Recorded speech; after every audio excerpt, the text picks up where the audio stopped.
Last class हमने क्या क्या पढ़ा था? लास्ट क्लास हमने पढ़ा था the most important law which is law of variable proportion. जो याद है हमने क्या पढ़ा था इसके अंदर? ये पढ़ा था कि as more and more of which factor guys, come on, variable factor किसके साथ कंबाइन करेंगे? फिक्स फैक्टर के साथ। जब more and more of variable factor किसके साथ कंबाइन होगा? फिक्स फैक्टर के साथ। तो इनिशियली आपका जो एमपी है वो बढ़ता है, दैट इज मार्जिनल प्रोडक्ट आपका बढ़ता है। फिर आपके एक से ऐसा स्टेज आएगा जब आपका एमपी क्या हो जाएगा बताइए? डिक्लाइन। फिर आपका ऐसा स्टेज आएगा जहाँ एमपी क्या होता है? जीरो। और फिर होता है एमपी जो है वो नेगेटिव। क्या चीज़ क्लियर? जब एमपी बढ़ता है तो उसे हम क्या बोलते हैं guys, come on, increasing returns to factor. जब आपका एमपी गिरता है तो उसे हम क्या बोलते हैं? Diminishing returns to factor. जब आपका एमपी जीरो होता है तो हम कौन से पॉइंट पे पहुंच जाते हैं guys, come on, maximum point. और जब एमपी नेगेटिव हो जाता है तो फिर it starts, sorry, negative maximum point, TP maximum point है, सॉरी। और जब एमपी नेगेटिव हो जाता है उसे हम क्या बोलते हैं? Negative returns to factor. Right? MP का डायग्राम याद है सबको? क्या एमपी का सबको डायग्राम याद है? पहाड़ पहले बढ़ता है, फिर गिरता है, फिर जीरो और फिर negative. This is your MP. याद है टीपी का बिहेवियर कैसा था? सी एस, एमपी बढ़ता है तो टीपी बढ़ेगा बट क्या रेट से? Increasing rate. फिर जब एमपी गिरता है तो टीपी बढ़ता है बट क्या रेट से? डिमिनिशिंग। फिर एमपी जब जीरो है तो टीपी कौन से पॉइंट पे? मैक्सिमम। और जब एमपी नेगेटिव होता है तो टीपी स्टार्ट्स फॉलिंग। तो उसका डायग्राम कैसे होगा? ये एमपी का बनाया मैंने।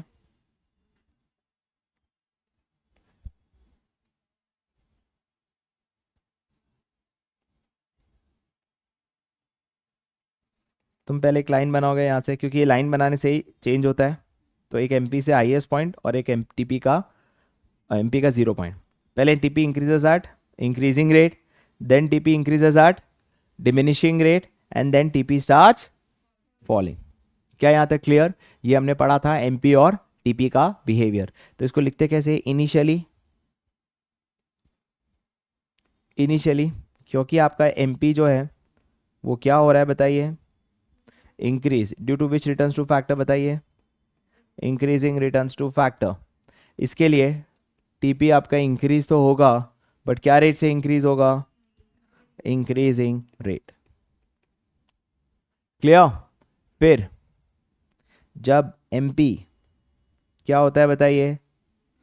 डिक्लाइन। क्यों? Diminishing returns to factor. तो टीपी आपका इंक्रीज तो होगा बट डिमिनिशिंग रेट।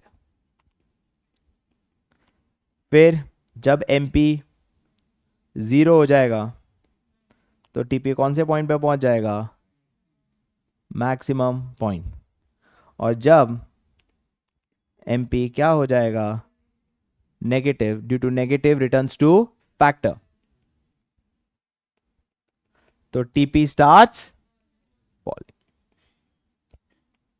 एग्जाम में पूछते हैं कि एमपी का मैक्सिमम पॉइंट कौन सा होता है? एमपी का मैक्सिमम पॉइंट कौन सा होता है? ये वाला पॉइंट, इसको बोलते हैं आइडियल रेशियो, या इसको बोलते हैं पॉइंट ऑफ इन्फ्लेक्शन। क्या बोलते हैं? पॉइंट ऑफ, क्योंकि ये उसका मैक्सिमम पॉइंट है। इंक्रीजिंग रिटर्न्स टू फैक्टर, उसके बाद तो प्रोडक्टिविटी हमेशा क्या होने वाली है? गिरने वाली है।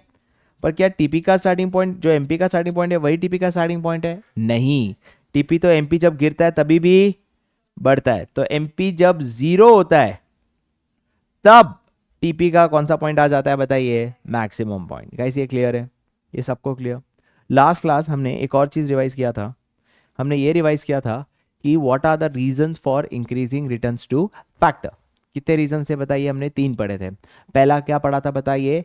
फिक्स फैक्टर आपका फुल्ली यूटिलाइज नहीं है। तो जब तक फुल्ली यूटिलाइज नहीं है, जितने भी वेरिएबल फैक्टर को आप किससे कंबाइन करोगे? फिक्स फैक्टर के साथ, आपकी प्रोडक्टिविटी बढ़ती है। राइट? सेकेंड पॉइंट क्या था बताइए? स्कोप ऑफ स्पेशलाइजेशन, है जिसको बोलते हैं डिवीजन ऑफ लेबर। राइट? जब तक आप काम को डिवाइड करोगे बेस्ड ऑन वर्क, जिसको हम बोलते हैं division of labour based on work, तो उससे क्या अचीव होता है बताइए? स्पेशलाइजेशन। और तीसरा कारण हमने क्या पढ़ा था बताइए, good coordination between variable and fix factor, जिसके अंदर मैंने एग्जांपल किसका दिया था, याद है वो टैंक वाला एग्जांपल, कि एक बंदा स्ट्रैटेजी बनाएगा, एक बंदा गाड़ी चलाएगा, एक बंदा अटैक करेगा और एक बंदा पावर फ्यूल करेगा, तो ऑटोमेटिकली वो टैंक सबसे बेस्ट वर्क करता है। That's called better coordination. क्या चीज क्लियर हुआ? आज हम करने वाले हैं that is what are the reasons for what, reasons for diminishing returns to factor। क्या कारण से डिमिनिशिंग रिटर्न्स की शुरुआत होती है? सबसे पहला कारण हमने पढ़ा था, विच इज पढ़ा है सो पढ़ेंगे, फिक्सिटी ऑफ फैक्टर। सर इसका मतलब क्या होता है fixity of factor? Fixity of factor का मतलब क्या है कि सर एक मशीन की ना एक लेवल तक ही वो एफिशिएंटली वर्क कर सकता है, अगर उसके ऊपर आप ओवरलोड कर दोगे ना तो उसकी मशीन की एफिशिएंसी क्या हो जाती है, कम। बहुत सारे एग्जांपल है। फॉर एग्जांपल मेरे एग्जांपल में वो मशीन की क्या कैपेसिटी थी, 4 जन एक साथ काम कर सकते हैं। अगर पांचवा छठा वो भी आ जाएगा और मशीन को आप फुल 24 आवर्स काम कराओगे, क्या मशीन अच्छे से करेगा? नहीं, उसकी एफिशिएंसी धीरे धीरे क्या हो जाती है, कम। एक और एग्जांपल ले लो, अपने मोबाइल फोन में तुम 4 एप्लीकेशन खोल लो, मशीन अच्छे से करेगा काम। 10-15 एप्लीकेशन खोल लो, उसकी एफिशिएंसी क्या हो जाती है, कम। राइट? क्यों? क्योंकि मशीन का एक लेवल होता है, तब तक ही फुलर यूटिलाइज कर सकते हो, उसके बाद आप कितने भी लोग लगा दो एफिशिएंसी बढ़ने वाली नहीं है, क्योंकि जो आइडियल रेशियो था वो ऑलरेडी क्रॉस हो चुका है। इसी को हम क्या बोलते हैं guys, come on, fixity of factor. Fixity of factor कहने का मतलब ये है कि जब तक मशीन का फुल्ली यूटिलाइजेशन नहीं होता है तब तक जितने वेरिएबल फैक्टर को आप कंबाइन करोगे उससे आपकी प्रोडक्टिविटी क्या होने वाली है, बढ़ने वाली है। पर जैसे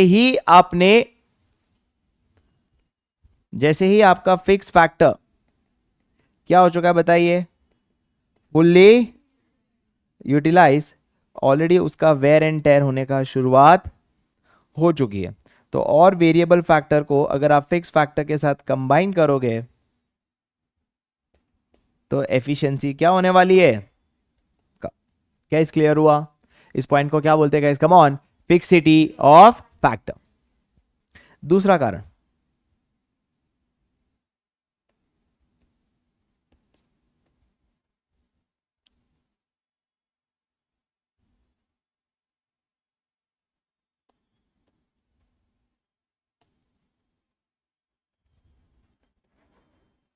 इनपरफेक्ट फैक्टर सब्स्टिट्यूट। सर ये क्या होता है इम्परफेक्ट फैक्टर सब्स्टिट्यूट? बहुत सिंपल है, देखो दो फैक्टर है, वेरिएबल और फिक्स। सर वो ठंडा कोक वाला एग्जांपल याद है, उस छोड़ो ठंडा कोक, वो मशीन वाला एग्जांपल, उस मशीन में तकलीफ क्या थी, एक लेवल के बाद प्रोडक्टिविटी क्यों नहीं बढ़ रही? Is it because of labour और is it because of machine? It's machine, क्योंकि लेबर तो मैं जितना चाहे इक्वली एफिशिएंट है, बिकॉज मशीन फुलर कैपेसिटी पे काम एक लेवल के बाद काम नहीं कर सकता, इसलिए एफिशिएंसी अब और, तो क्या उसके बदले लेबर को रख दूं? नहीं, क्योंकि दोनों फैक्टर एक दूसरे को सब्स्टिट्यूट नहीं कर सकते। मशीन का अपना काम है, लेबर का अपना काम है। जस्ट बिकॉज मशीन अब उस लेवल के बाद काम नहीं होगी तो क्या उसके बदले लेबर को रख के अपना काम करवा सकता हूं? The answer is no. तो यही लिखा इम्परफेक्ट फैक्टर सब्स्टिट्यूट, मतलब ज्यादा से ज्यादा क्या मैं लेबर को लगा सकता हूं in place of capital? Right? Can I place more and more of labour in place of capital? क्या मैं ऐसा कर सकता हूं? द आंसर इज नो, मैं ऐसा कर नहीं कर सकता, क्योंकि एक लेवल में वेरिएबल फैक्टर का अपना काम है, फिक्स फैक्टर का अपना रोल है, ये एक दूसरे को सब्स्टिट्यूट नहीं कर सकते। इसलिए वर्ड क्या लिखा है, सब्स्टिट्यूट, मतलब रिप्लेस करना। फैक्टर, कौन से दो फैक्टर बताइए, वेरिएबल और फिक्स। क्या वो परफेक्टली कर सकता है? नहीं सर, क्योंकि मशीन का रोल कभी लेबर काम नहीं कर सकता और लेबर का रोल कभी मशीन नहीं कर सकता। Is that clear? एंड तीसरा क्या होने वाला है बताइए, इनिशियली अच्छा कोऑर्डिनेशन हो रहा था, अब कोऑर्डिनेशन कैसा हो जाएगा बताइए, poor coordination between which factor, variable factor and fix factor, मतलब दोनों के बीच में कोऑर्डिनेशन अब उतना अच्छा नहीं रहेगा। याद है वो टैंक वाला एग्जाम्पल, 4 जन थे तो काम बढ़िया हो रहा था, अब जैसे 5वां को बिठाया, उसका कोई रोल होगा? उल्टा वो बाकी लोगों को आलसी बना देगा। दूसरा, मशीन की कैपेसिटी होती है, वो ज़्यादा कैपेसिटी पे रहेगा तो क्या मशीन उसी स्पीड पे चल पाएगा? नहीं चल पाएगा, राइट। तो एट द एंड तीसरा कारण क्या बताइए? Poor coordination between variable and fix. तो गाइस बताइए what are the 3 reasons because of diminishing? एक तो फिक्सिटी, मतलब fix factor already fully utilise हो चुका है, और डालोगे तो उसकी एफिशिएंसी क्या हो जाएगी बताओ? कम। सेकंड क्या है? इम्परफेक्ट फैक्टर का सब्स्टिट्यूट। एंड तीसरा कारण क्या बताइए? Poor coordination. क्या ये अच्छे से क्लियर? क्या ये सबको समझ आया? क्लियर? ग्रेट। अब हम पढ़ने वाले हैं कि सर ये जो लॉ है ना, लॉ ऑफ वेरिएबल प्रपोर्शन, इस लॉ का अजम्पशंस क्या है?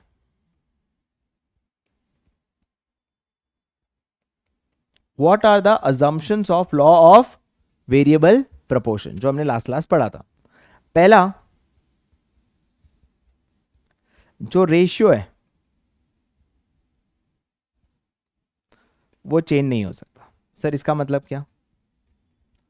हमारा क्या रेशियो था बताइए? Ideal ratio 4:1। एक बार आपने वो रेशियो डिसाइड कर लिया, वो आप बार बार चेंज नहीं कर सकते।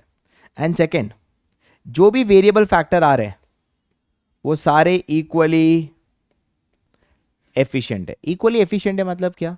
सर एक ने 4 बनाया, 2 ने 9 बनाया, ये तभी पॉसिबल है जब दोनों इंजीनियर हो, दोनों सेम स्किल्स के हो, है ना। अगर एक इंजीनियर और दूसरा पढ़ा लिखा नहीं है तो क्या 9 बना पाओगे? नहीं। तो दोनों वेरिएबल फैक्टर एक जैसे इक्वली एफिशिएंट होने चाहिए। ये 2 अजम्पशंस है। पहला अजम्पशन क्या है? फैक्टर रेशियो चेंज नहीं होगा। और दूसरा दूसरा क्या है? सारे वेरिएबल फैक्टर्स इक्वली एफिशिएंट होने चाहिए। क्या है क्लियर जी? क्या?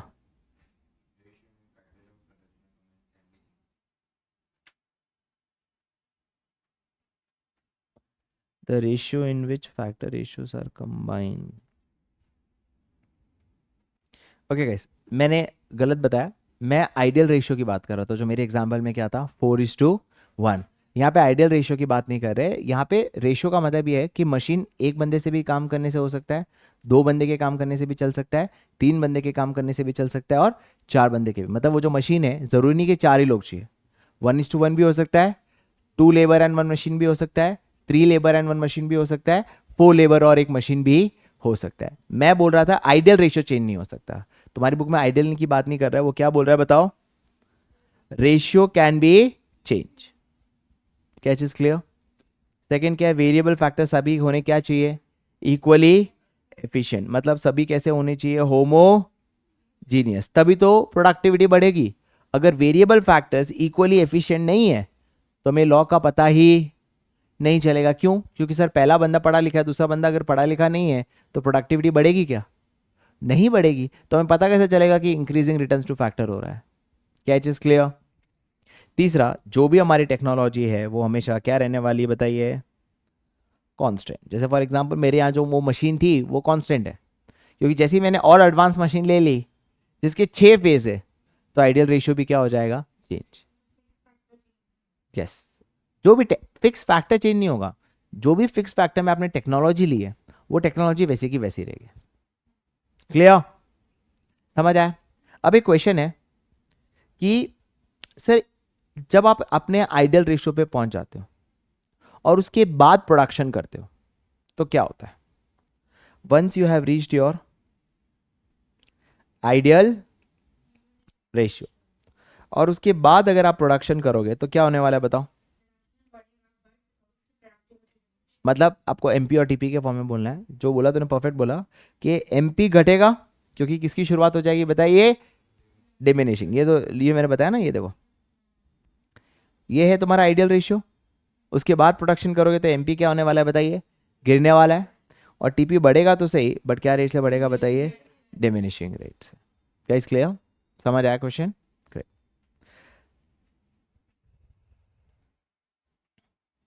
Yes guys. कब ये लॉ पोस्टपोन हो सकता है? जब अजम्पशन वर्क नहीं करेंगे। When we can postpone the law? Yes. When we can postpone the law, anyone? ये लॉ पोस्टपोन कब हो सकता है? या तो टेक्नोलॉजी में चेंज हो, फॉर एग्जाम्पल 6 फेजेस एक साथ काम कर सकते हैं, तो अब मेरा आइडियल रेशियो क्या हो जाएगा? 6:1। तो टेक्नोलॉजी में चेंज होगा तो आपको ज्यादा वेरिएबल फैक्टर्स और ले सकते हो और प्रोडक्टिविटी बढ़ने के चांसेस भी और बढ़ जाएंगे। फॉर एग्जाम्पल यहाँ पे मेरी 3 जगह है, तो 3:1 आइडियल रेशियो होगा। 6 रूम की मैं क्लासेस लूँ तो 6 रूम की अगर मैं क्लासेस लूंगा तो मेरी प्रोडक्टिविटी और बढ़ सकती है। क्या चीज क्लियर? एंड सेकेंड रीजन क्या लिखा है बताओ, कि अगर हमें कोई सब्स्टिट्यूट मिल गया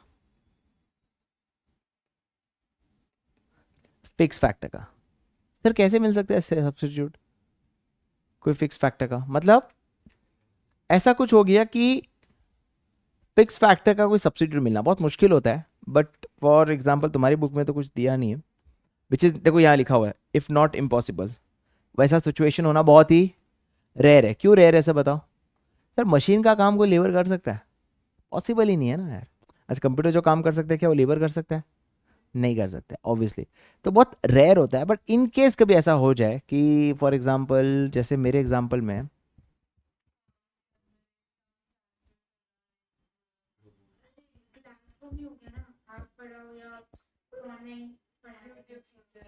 हाँ मतलब फॉर एग्जांपल मेरी क्लास की एक लिमिट है 3, इतने बच्चे पढ़ सकते हैं। अब मैंने क्या कर लिया, इसका सब्स्टिट्यूट क्या ढूंढ लिया कि मैं तो हर जगह नहीं पहुंच सकता, पर मेरे बदली वो मैं तो वेरिएबल हुआ ना, फिक्स थोड़ी हुआ। I am a variable factor, my premises is a fix factor. बहुत मुश्किल है इसके कोई फिक्स फैक्टर का सब्स्टिट्यूट मिलना। अगर मिल जाए फिक्स फैक्टर तो वही है ना, फिक्स फैक्टर तो यही प्रेमाइसिस है ma'am. Is that clear guys? तो मुश्किल है इसका सब्स्टिट्यूट मिलना। फर्स्ट क्या है बताओ?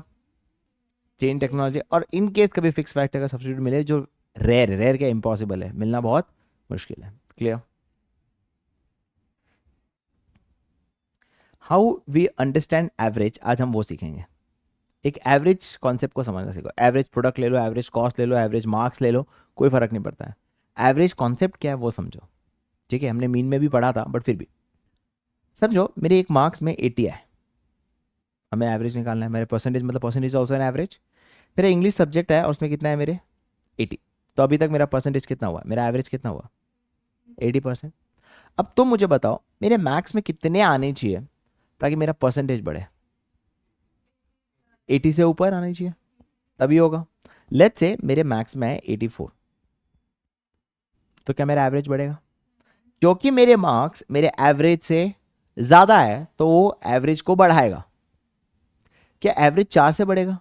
नहीं, एवरेज उस रेट से नहीं बढ़ता जिस रेट से मेरे मार्क्स बढ़े। एवरेज पिछले वाले को भी लेके चलता है। तो बढ़ा कितना बता? मार्क्स एवरेज से 4 ज्यादा बढ़ा, और 2 में बटेगा तो एवरेज कितना आने वाला है? 82। क्या चीज क्लियर? सपोज साइंस, और साइंस में मेरे आए 87, क्या एवरेज बढ़ेगा? एवरेज बढ़ेगा ना, क्योंकि मैंने एवरेज से ज़्यादा मार्क्स लाया। तो जब तक मैं एवरेज से ज़्यादा मार्क्स ला रहा हूँ, वो एवरेज को बढ़ाएगा हर एक मार्क्स। तो एवरेज कितने से बढ़ेगा? क्या एवरेज 87 हो जाएगा? नहीं सर, एवरेज से मार्क्स कितना बढ़ा बताइए? एक मिनट, मैं ना एक सेकेंड 88 ले लेता हूँ, थोड़ा कैलकुलेशन ईजी हो जाए। तो एवरेज से ये कितना बढ़ा? 6 बढ़ा।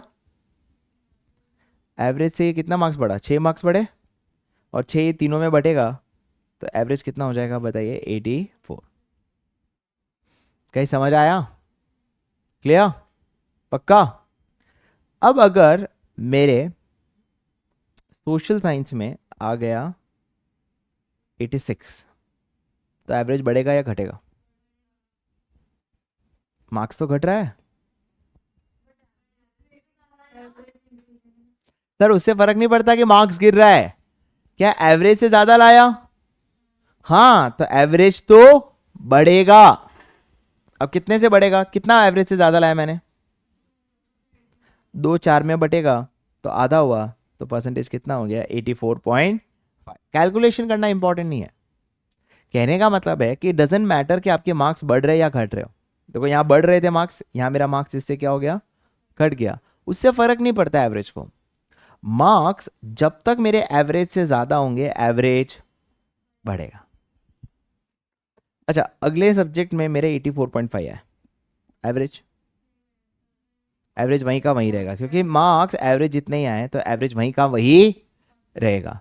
तो इसका मतलब जब तक मेरे मार्क्स एवरेज जितना हो तो एवरेज वहीं का, तो एवरेज गिरता कब है? मार्क्स एवरेज से कम हो तभी होगा ये चीज। बस इसी कॉन्सेप्ट से हम एमपी और एपी पढ़ते हैं कि जब तक मार्जिनल प्रोडक्ट बढ़ रहा है तो एवरेज भी, एक सेकेंड ना,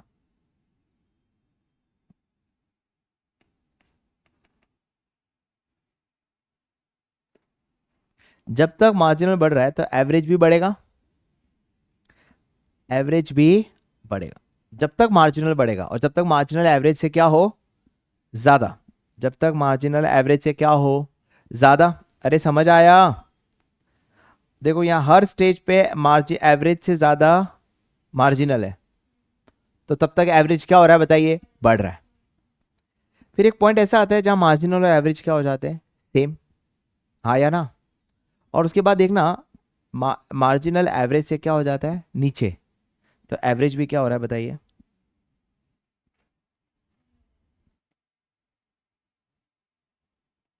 तो एवरेज भी क्या हो रहा है, गिर रहा है। कैस क्लियर? सर क्यों गिर रहा है एवरेज से? क्योंकि इसके बाद देखो हर लेवल ऑफ आउटपुट पे एवरेज, मार्जिनल जो है वो एवरेज से कम है, तो वो एवरेज को क्या कर रहा है, गिरा रहा है। पहली चीज समझ आए। दूसरा, जिस स्टेज से मार्जिनल बढ़ा उसी स्पीड से क्या एवरेज बढ़ता है? फॉर एग्जाम्पल आपके पहले मार्क्स 80 है तो एवरेज 80 हुआ, अब मार्क्स 84 है तो क्या एवरेज भी 84 हो जाएगा? एवरेज की स्पीड मार्जिनल की स्पीड से हमेशा कम होती है, तो एवरेज स्लोली बढ़ता है और स्लोली ही गिरता है। The rate at which marginal increases will always be faster than the rate at which average increase. क्या यहाँ तक क्लियर? सर एक बात बताओ, यहाँ पे मार्जिनल गिर रहा है, देखो पॉइंट ए से पॉइंट बी, देखो मार्जिनल क्या हो रहा है, गिर रहा है, पर एवरेज बढ़ रहा है यार। सर ये क्या है, मार्जिनल गिर रहा है कि नहीं गिर रहा है, बट फिर भी एवरेज क्यों बढ़ रहा है? क्योंकि मार्जिनल अभी भी एवरेज से ज्यादा है। इट डज नॉट मैटर कि मार्जिनल गिर रहा है या मार्जिनल चढ़ रहा है, कोई फर्क नहीं पड़ता। जब तक मार्जिनल एवरेज से ज्यादा है तब तक एवरेज बढ़ेगा। देखो ये वाले एग्जांपल में देखो ना, जो मैंने बताया, ये देखो मार्जिनल गिरा कि नहीं गिरा, मार्क्स पहले से कम आए बट एवरेज को बढ़ा दिया। क्यों एवरेज को बढ़ा दिया? क्योंकि ये मार्क्स एवरेज से ज्यादा है। गाइस क्लियर हुआ? ये क्लियर हुआ है? इसको बनाते लिखेंगे कैसे? Initially average product increases, initially average product क्या होता है, इंक्रीजेस। क्यों इंक्रीज होता है बताइए, टिल पॉइंट, बोलो बी, ये पॉइंट तक। क्यों? क्योंकि marginal product is greater than, marginal product is greater than average product. Later AP मतलब average product remains constant. Sir क्यों? Because MP touch AP from above, और एमपी और एपी क्या हो जाते हैं बताइए, इक्वल एट पॉइंट बी। कहीं समझ आया? ये वाले पॉइंट पे एमपी और एपी क्या हो जाते हैं, इक्वल। लेटर अब यहां पे के बाद क्या हो रहा है बताइए, एपी क्या हो रहा है बताओ, एपी क्या हो रहा है, फॉल हो रहा है। तो after point B AP falls because MP is less than AP. क्या ये तीनों पॉइंट समझ आया? क्या ये अच्छे से क्लियर? क्या ये तीनों पॉइंट अच्छे से क्लियर? कोई डाउट? सबको समझ आया एमपी और एपी का? राइट, एग्जाम में पूछ सकते हैं, sir after the point of inflection, after the point of inflection, ये जिसको बोलते हैं ideal ratio, after the point of MP falls. Do you agree AP will also fall? After the point of inflection, MP falls. Do you agree AP will also fall? The answer is no, because after the point of inflection, MP falls, still AP will increase because the fall in MP is still higher than the rise in AP. After point B where MP and AP intersect, उसके बाद AP will fall because MP is less than AP. क्या ये समझ आया? Clear? And that's it, guys. The production chapter is over. Clear?